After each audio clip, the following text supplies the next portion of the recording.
प्रिय मित्रों, आपका स्वागत है आपके YouTube चैनल टोटल हिंदी में। आज हम पढ़ने वाले हैं भाषा के विकास के बारे में। वैसे तो YouTube पर इसके बारे में कई वीडियो मिल जाएंगे, पर सही और सटीक जानकारी आपको आज आपके इस चैनल पर मिलने वाली है। तो जुड़े रहिए और आगे देखिए भाषा के विकास के बारे में। कोई भी भाषा अपने जिस रूप में आती है उसकी कुछ निश्चित प्रक्रियाएं होती हैं, निश्चित क्रिया होती है, एक निश्चित स्वरूप होता है, तभी वह भाषा एक सुसंगठित और सारगर्भित भाषा का रूप लेती है। प्रायः हिंदी के बारे में देखा गया है कि हिंदी जो है संश्लिष्ट योगात्मक भाषा है। अब भाषा के पहले हमें पढ़ना होगा, हिंदी के पहले पढ़ना होगा भाषा के विकास के बारे में। भाई हिंदी तो एक निश्चित भाषा हो गई, परिनिश्चित भाषा हो गई, पर भाषा के पहले उसका विकास कैसे हुआ, इस निश्चित रूप में कैसे आई, भाषाएं बोलनी कैसे शुरू हुई, तो उसके विकास क्रम के बारे में आज हम पढ़ने वाले हैं। तो सबसे पहले भाषा के विकास को पढ़ते हैं। तो भाषा प्रारंभिक रूप में जो हमारे सामने थी वो थी चित्र भाषा के रूप में। सबसे पहले भाषाएं हमारे सामने आती हैं वो आती हैं चित्र भाषा के रूप में।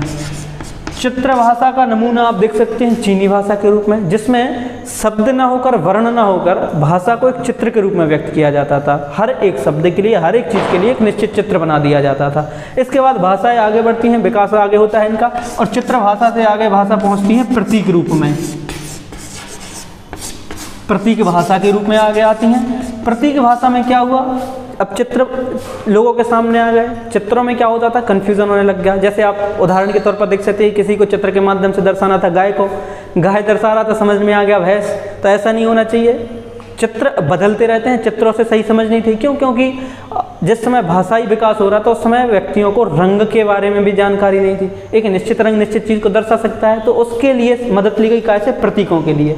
प्रतीकों के माध्यम से दर्शाया गया कि भैया ये खास खास चित्र इस चीज़ के लिए रहेंगे, ये खास खास चित्र इस चीज़ के लिए रहेंगे, और उन चित्र प्रतीकों को निश्चित भाषा के अंतर्गत रख दिया गया। निश्चित प्रतीकों में बांट दिया कि ये प्रतीक इस खास वर्ग के लिए रहेंगे, ये प्रतीक इस खास वर्ग के लिए रहेंगे। इसके बाद प्रतीक से आगे बढ़कर भाषा बढ़ती है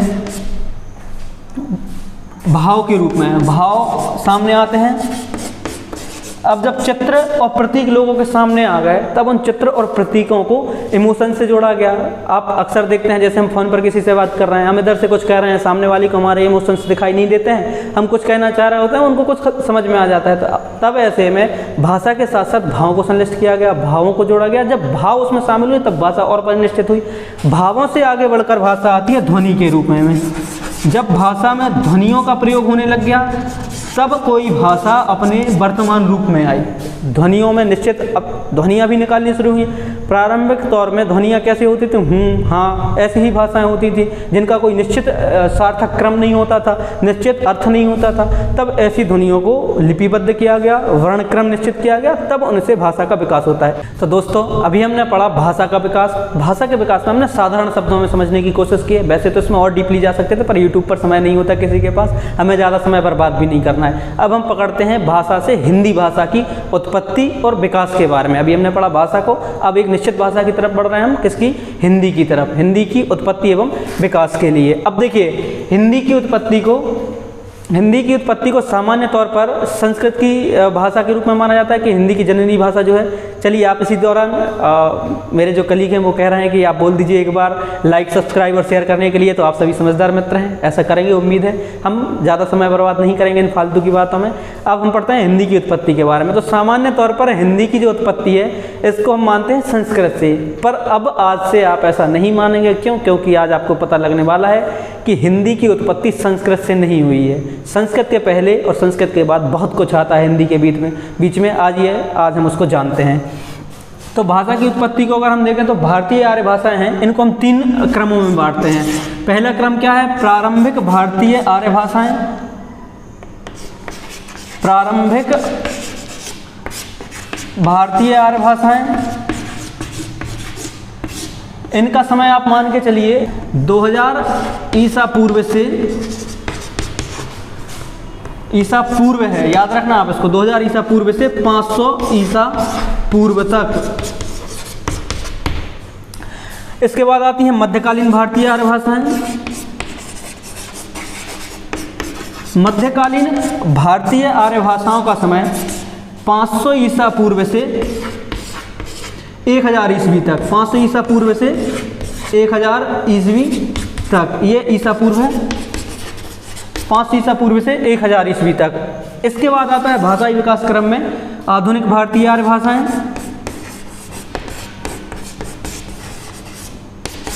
आधुनिक भारतीय आर्य भाषाओं का समय क्या है? 1000 ईस्वी से अब तक, 1000 ईस्वी से अब तक। ये है भाषा सामान्य तौर पर जो भारतीय आर्य भाषा है उनके विकास क्रम के बारे में।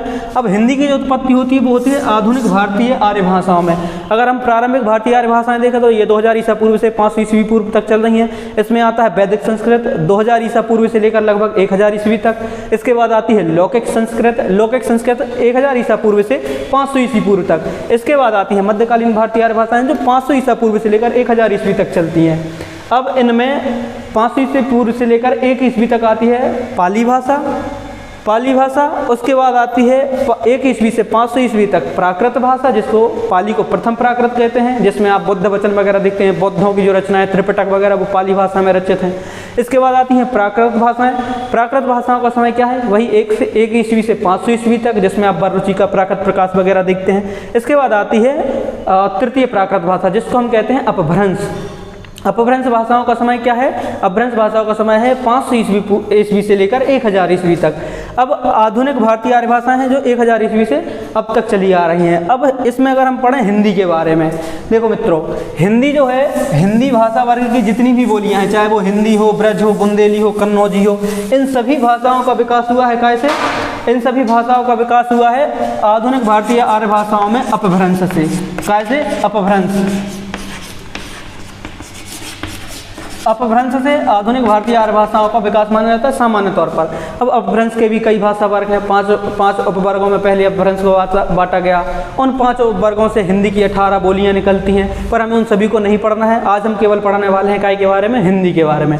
तो अपभ्रंश के पश्चिमी रूप से, अपभ्रंश के शौरसेनी अपभ्रंश जो इसका रूप है, शौरसेनी अपभ्रंश, शौरसेनी के अपभ्रंश के शौरसेनी रूप के पश्चिमी रूप से हिंदी वर्ग की 6 बोलियां निकलती हैं, जिसमें आप देखेंगे ब्रज, बुंदेली, कौरवी, जिसको खड़ी बोली भी कहते हैं, जिसमें सामान्य तौर पर हम अभी व्यवहार में प्रयोग करते हैं, कन्नौजी, बांगरू और हरियाणवी। ये 6 बोलियां जो हैं अपभ्रंश के शौरसेनी रूप के पश्चिमी भाषा वर्ग से निकली हुई हैं। अब आते हैं हम केवल हिंदी के बारे में। ताकि अभी हमने पढ़ा हिंदी की उत्पत्ति के बारे में। मध्यकालीन जो भारतीय आर्य भाषाएं थी उसका अंतिम रूप कहलाता है अपभ्रंश। आधुनिक भारतीय आर्य भाषाएं जिसमें हिंदी भाषा वर्ग की बोलियां हैं, मराठी है, पंजाबी है, गुजराती वर्ग की भाषाएं हैं, बंगाली है, उड़िया है, ये सारी भाषाएं, इनको हम साधारण तौर पर मानते हैं कैसा कि ये भाषाएं जो मध्यकालीन भारतीय आर्य भाषाएं उनके अंतिम रूप अपभ्रंश से निकली हुई हैं। अब अपभ्रंश के भी शौरसेनी अपभ्रंश से जो हमने अभी पढ़ा 6 भाषाएं निकलती हैं पश्चिमी रूप से। इसमें आते हैं हम हिंदी के ऊपर, बाकी सबको भी हम छोड़े दे रहे हैं। हिंदी, खड़ी बोली हिंदी की हम बात कर रहे हैं, जिसको कौरवी भी कहा जाता है।